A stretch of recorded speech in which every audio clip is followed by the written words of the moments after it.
Integrative medicine is of great help even in cases of emergency, even in the medical emergencies where the patient is in ICU or ICCU in hopeless situations.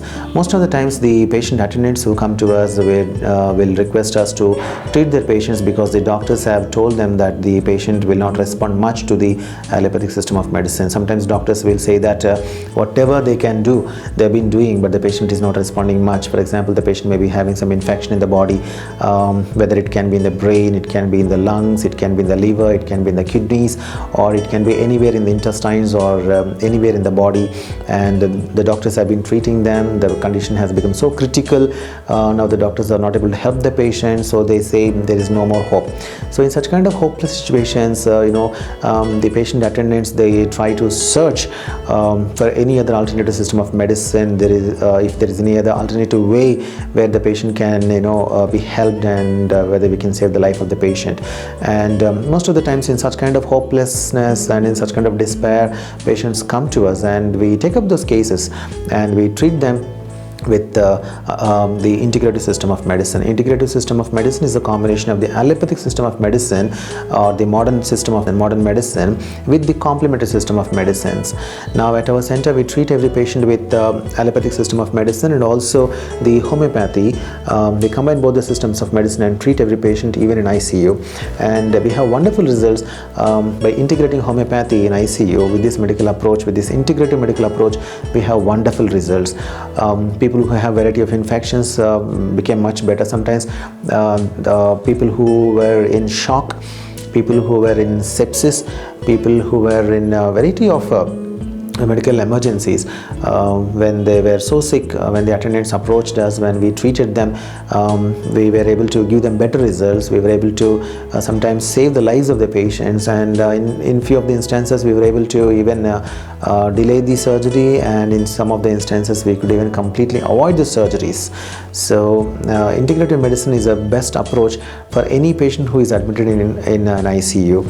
And not only the cases which I mentioned just now, in any case, in any system failure, if the patient is having bleeding tendencies, if the patient is having lung problems, pneumonias, bronchitis, asthma, if the patient is on a ventilator, if you are not able to wean the patient from the ventilator or take out the patient from the ventilator, if the patient is not responding on a ventilator, or if the patient is having some neuroinfections, meningitis or encephalitis, or if the patient is having any abscess in the brain, or if the patient is having any heart failure, if the patient is having any pericardial effusion, if the patient is having any pleuritis, or if the patient is having any pneumothorax, or if the patient is having any liver infection, hepatitis, jaundice, pancreatitis, kidney failure, whether it is acute kidney failure or an acute or a chronic kidney failure, or if the patient is having any urinary infections, or if the patient is having any appendicitis or any pus in any organ, or any other infection where the treatment which the patient is receiving is not much helpful to the patient.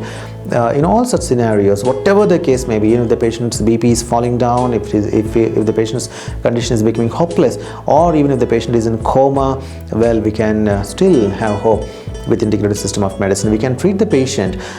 In some of the instances, well, we can completely regain the patient back, and we can salvage and save the patient's life. Or in some of the instances, we can help the patient to have little more betterment, and we can, in some of the patients, prolong the life of the patient, or we can improve the quality of the life of the patient. So we can help every patient in ICU with integrative medicine approach. This is a novel kind of approach. Very few doctors are able to do that. Very few patients actually know about this because of the lack of awareness. Many people are dying in ICUs every day, and we are here to help them. We are here to prevent the deaths in ICU. We are here to give hope in hopelessness. So if any patient is in a hopeless condition, if the doctors are giving hopes, still we can give them hope with integrative medicine.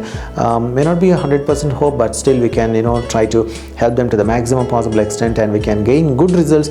There are people actually who were said to be destined for fate, maybe they said those patients would die, but still those patients did not die. They became alive, they walked home alive. So there is a great hope with integrative medicine for all the patients who are in ICUs. So you can plan integrative medical approach for all the patients in ICU for a better improvement, for a complete improvement, for a faster improvement without any big complications.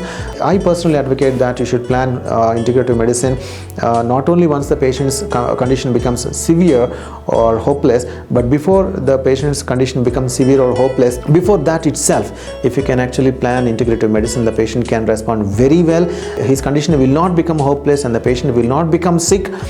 He can come out of the ICU as soon as possible, in few days, or as soon as possible, and you can actually help every patient who is getting admitted into ICU to have integrative medical approach, and by this you will help the patient not to become much more sicker. So if you have any patient who has been admitted into ICU, and if you know any person whom you want to help, if you have any patient whose condition is hopeless in ICU, or if you want to prevent a patient from going into such kind of hopelessness, well, you can opt for integrative medicine. You can call us, you can contact us.